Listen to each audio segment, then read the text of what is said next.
kasih Bro Handoko atas prayer yang beautiful.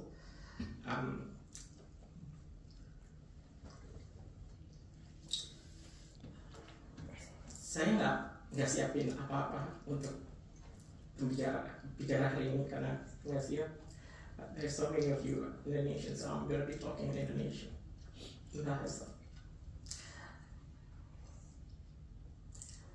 Cecilia sama saya itu datang ke Australia pada waktu kita umur 17-16 tahun. Dia 11 bulan lebih tua dari saya. Tidak berapa lama kita berdua di sini sama keluarga, sama papa mama kita. Mereka harus pulang ke Indo, jadi kita sebagai international students kita harus kerja dan juga sambil kuliah juga, which is not easy. Life as an immigrants. Dan pada waktu kita sudah selesai kuliah, saya pindah ke Melbourne dan saya sekarang di Melbourne sudah 15 tahun. Cecil itu sama saya karena kita bedanya cuma 11 bulan, jadi dari kecil kita sudah dekat banget. Dan dia lebih seperti best friend daripada seorang sister. Kita di sekolah, kita ke sekolah bareng, kita choir bareng dari kecil sampai kayaknya dia kelas 4 dia menemukan hobinya, which is singing sama conducting. Dan saya main organ. Saya masih ingat pertama kali ngiringin dia nyanyi Ave Maria Bach. Saya main di F atau G, and it was too high buat dia seorang alto. Dia minta diturunin tapi saya bilang nggak mau. But she made it beautifully. Saya ingat juga pada waktu dia kelas 3 SD, kita sekolah bareng dan dia pingsan, fainted. Dan temannya kasih tahu saya kalau kakak saya pingsan. And I didn't know what fainted was. Dan saya pergi ke ruangan UKS atau health room. Di situ saya lihat kakak saya lagi terbaring diam kaku seperti ini, dan saya nangisnya sejadi-jadinya karena saya kira meninggal. Tapi 3 menit, 5 menit setelah saya nangis, kayak dia dengar saya nangis, terus dia bangun. Dia bilang, "Jadi kenapa nangis?" Aku bilang, "Oh, you still alive." Dan di situ saya baru nyadar, one of my biggest fear adalah kehilangan dia.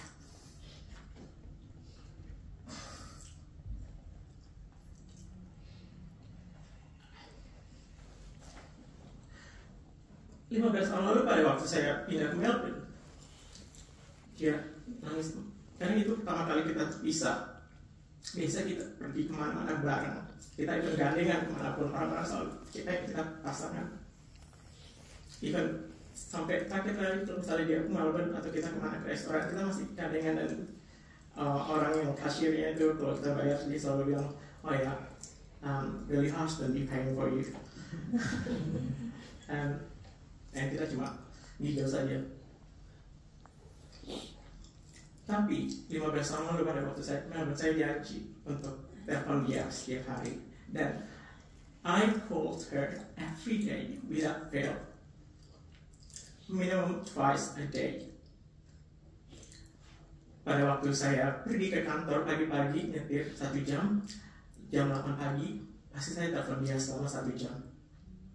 Dan pulang kantor jam 5, pasti saya telepon dia dan dia masih kerja.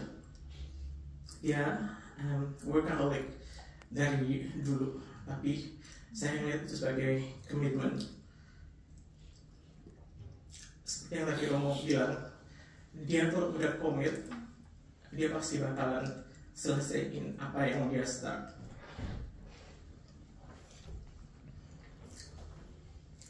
Up until bulan Oktober, itu foto yang itu sebenarnya diambil bulan September. Dia made a surprise.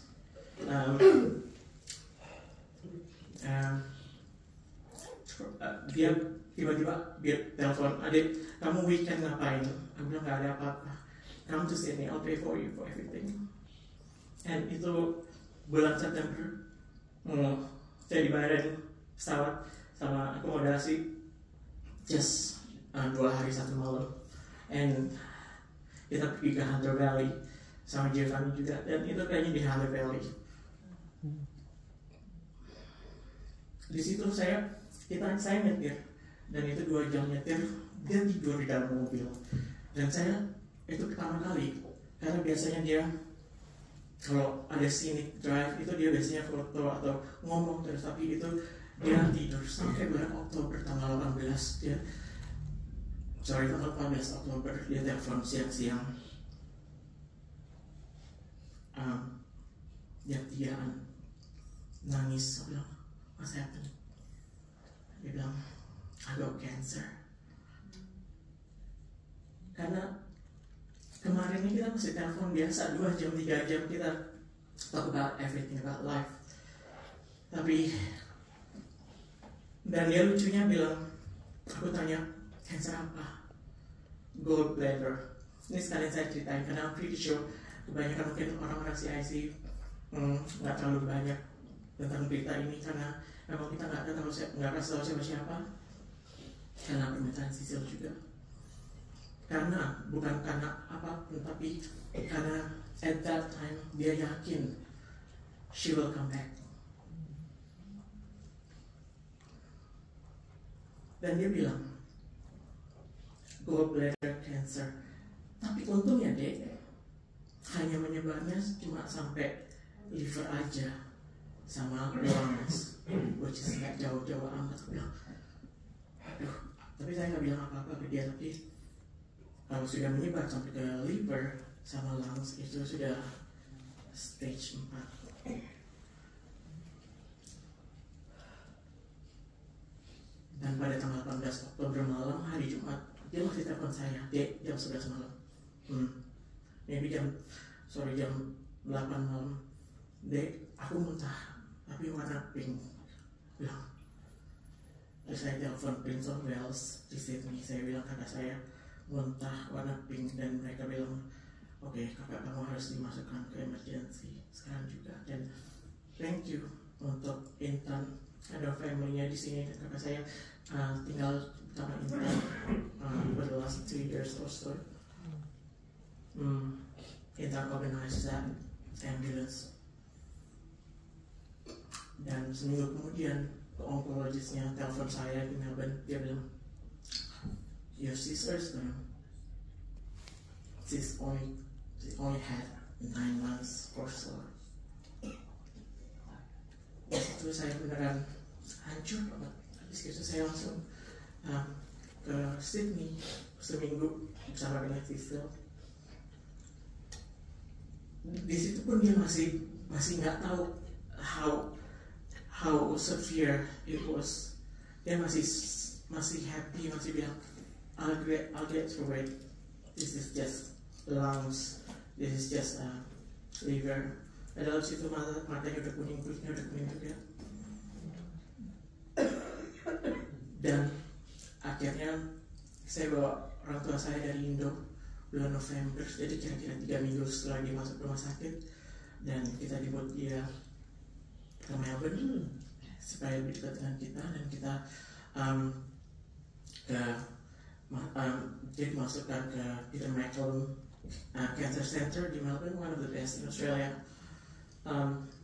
Dan dirawat berapa kali. Setiap kali dia mau di schedule untuk chemo, selalu ada episode yang membuat kemonya itu ditunda, selalu ditunda. Jadi dia sampai meninggalnya belum sempat dapat kemo dan belum sempat di-treat sama sekali. On the 25th of November, sekitar jam 7 malam, 7:45 malam, dia di rush ke emergency.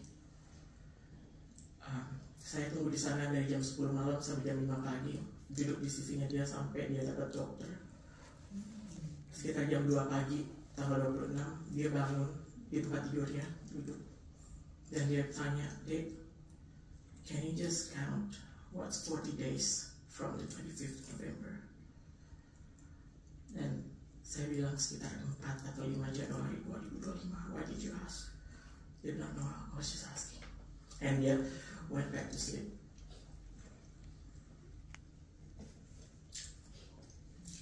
Terakhir, dia ada infeksi di bile duct-nya. Dan dia dirawat di Peter Mac selama 3 minggu. Pakai antibiotik karena kalau masih ada infeksi itu kemoterapi nggak bisa dilakukan. So dia di situ. Dan even di situ dia masih faithful. Terima kasih sama teman-teman yang sudah datang dari Sydney almost on weekly basis dari bulan November untuk kasih support ke Cecil. Dan ada beberapa romo juga datang dari Sydney almost on weekly basis sampai dia meninggalnya. Dia faithful, dia go through different phases yang dia di awal-awal dia marah, gak percaya, sampai akhirnya dia surrender to God's will.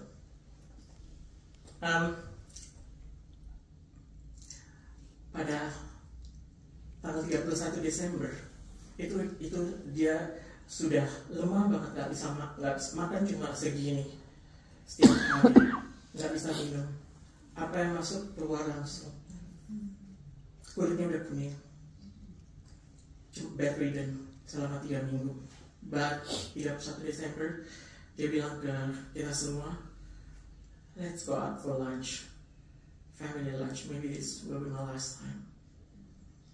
So kita nggak ada babi bu, kita pakai baju seadanya, kita cari restoran yang buka, which is fine dining. Unfortunately siang-siang, tapi ada yang pakai kaos kutang, ada yang pakai duster, ada yang pakai, tapi mereka, saya bilang karena saya cancer stage 4, she only has very low months, dan mereka langsung to let us in. Dan on the way pulang, Giovanni punya kantor memperbolehkan kita untuk melihat fireworks di Melbourne dari gedung yang lantai 50 full free, boleh ajak keluarga, dan Cecil had a beautiful time sama family, bisa melihat fireworks di Melbourne 180 degrees, a place of our own. Itu puji Tuhan buat saya. Dan on the way pulang dia bilang, Pap, Mom, let's go for family trip together. This will be my last time. And kita book an impromptu liburan ke Tasmania. Jadi kita gak punya banyak choices segala macam. Kita book 1 hari sebelumnya dan kita pergi di sana. Dan di sana dimudahkan semua hotel. Banyak orang-orang yang nawarin kita things. Dan itu menurut saya, kalau kita percaya sama Tuhan dan kita surrender towards the God's will, itu Tuhan works in a mysterious way untuk membuat things happen buat kita. Saya juga sempat organize a helicopter tour last minute, dan tanggal 2 Januari masih libur banyak kan. Dan saya bilang sama Cecil Dandi dulu pengen ngajak dia naik helikopter, dia nggak pernah. Dan saya telepon this business dan bilang, Mas, this has cancer stage 4, and dia buka bisnis just for the 5 of us, and dikasih helikopter yang baru 4 bulan belum pernah pakai. And Cecil sat at the front, dan dia lihat beautiful, dia cry at that stage, dia nggak bisa ngomong apa-apa, cuma one word, dan dia bilang, I'm so happy. Pada waktu dia pulang dari Tasmania, kita cuma 3 hari di sana, dan kondisinya makin lama makin parah. Dia nggak bisa ngomong apa-apa. Dia cuma bilang, ada waktu malam terakhir hari Jumat sebelum dia dibawa ke rumah sakit hospital karena dia muntah, darahnya clotted. Kami tunggu ambulance, dia bilang, Dede, saya bilang, thank you for being a wonderful sister. Thank you for being my best friend. Thank you. I haven't been a perfect sister for you. I've been love you. I will always love you. And dia bilang, I think I'm going back to my father. Dan aku bilang, oh, it's good, at least you're back to your father. I want to see what he looks like. Dan dia bilang, dia pasti cakep lah. Aku bilang, salamin ya. Iya. Dan dia juga bilang ke mamaku, I've forgiven everyone. Karena Sisil dari dulu gak pernah marah sama orang, dijahatin sama orang. What she did was diem atau nyanyi, atau nyanyi Mazmur, nyanyi anything, lagu-lagu gereja. Itu yang dia lakukan kalau dia kesel dimanapun, di mobil, di sekolah, di rumah. Jadi it was beautiful night.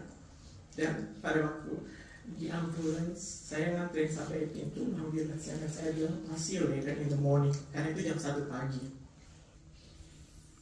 But jam 9, jam 10 pagi, susternya bilang she had a bad news, that my sister passed. And saya cuma tanya, dia was in pain. Bilang no, she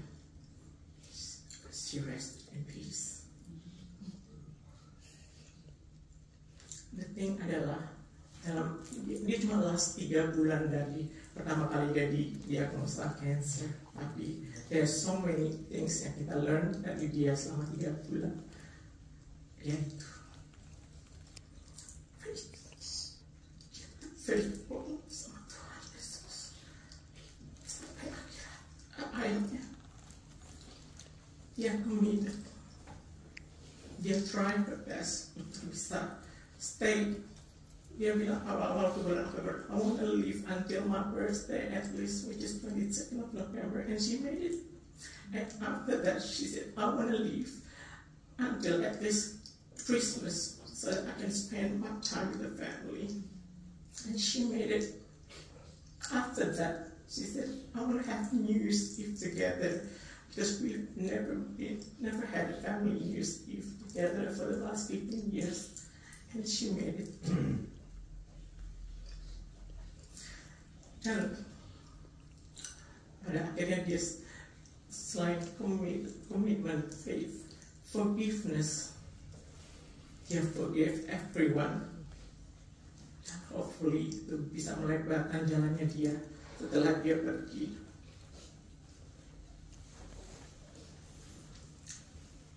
Jadi mungkin ini sad buat kita, tapi I think this is in a better place. Karena dia gak sakit lagi. Saya ngeliat dia 3 bulan itu dia sakitnya minta ampun, tumor yang udah makin membesar karena gak pernah di-treated, udah di mana-mana, livernya gak berfungsi. Jadi tapi Tuhan punya jalan berbeda, nggak selalu apa yang kita mau kita dapat. I'm pretty sure apa yang Tuhan lakukan buat kita adalah yang terbaik buat dia. Saya mau terima kasih sama semua teman-teman, especially from the Catholic Indonesian community, which is saya punya rumah selama 25 tahun di Australia. Dan saya sama Sisil pada waktu kita pertama kali datang ke Australia langsung join CIC dan choir. Kegiatan kita setiap hari Minggu pasti nyanyi dan nyanyi. Jadi today kita celebrate Cecilia punya life, dan kita let us remember dia punya laughter, dia punya kindness, dia punya music, dia punya singing, dia punya beautiful voice, and dia punya faith to God, and dia punya kebaikan sama semua orang yang dia kenal. She brought joy and light to everyone. Yeah.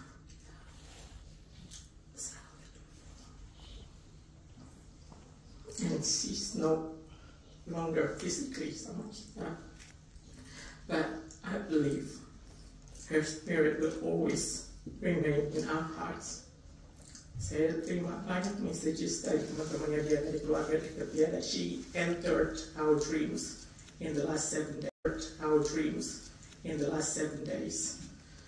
Papa saya, Sisil datang ke mimpi papa saya 4 hari setelah dia meninggal, dan papa saya melihat dia smiling and playing with a child yang kemungkinan anak-anak Yesus atau anak-anak, dia suka anak-anak. Dia datang ke mimpi saya 7 hari setelah dia meninggal. Dia melepaskan semua earthly attachments. Dia bilang, I will let things go so that I can go peacefully. Dan ada teman-teman yang juga message saya, dia bilang, Sisil ketemu mereka smiling, hugging each other, and it's beautiful.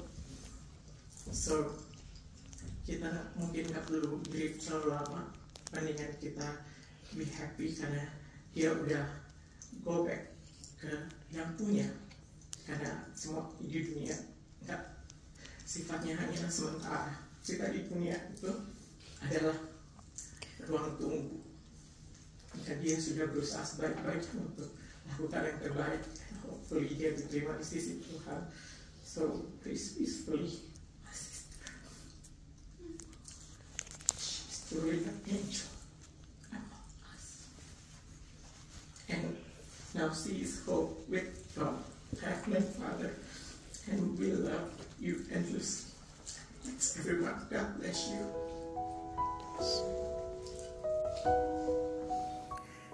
You can have 1,000 problems in life until you have a health problem.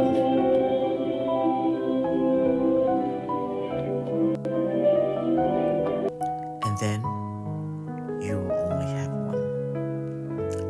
Everything else, money, relationships, stress, fade away in its shadow. Suddenly, the things you once worried about seem so small, because nothing else matters when your body or mind is screaming for help. Health isn't just something you have, it is everything.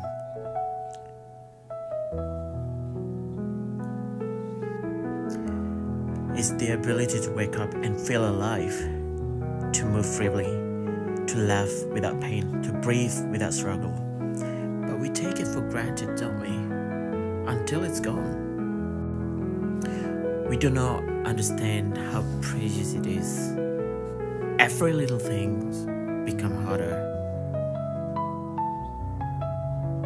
Dreams get put on hold, and life colors start to fade. That's why taking care of yourself isn't a luxury, it's an act of love, a gift to your future self. Because when you're healthy, you can face anything.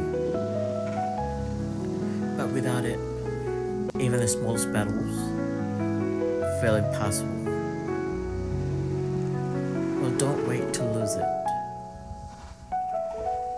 to realize its value. Treasure it now while you still can.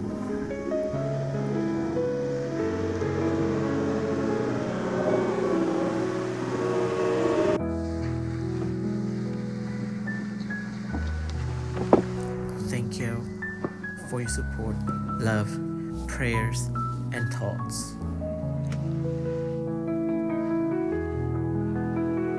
Thank you for what you've done to my sister Cecilia throughout her life,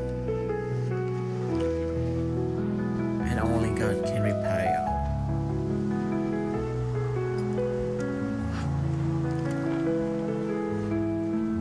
Thank you once again. God bless you all.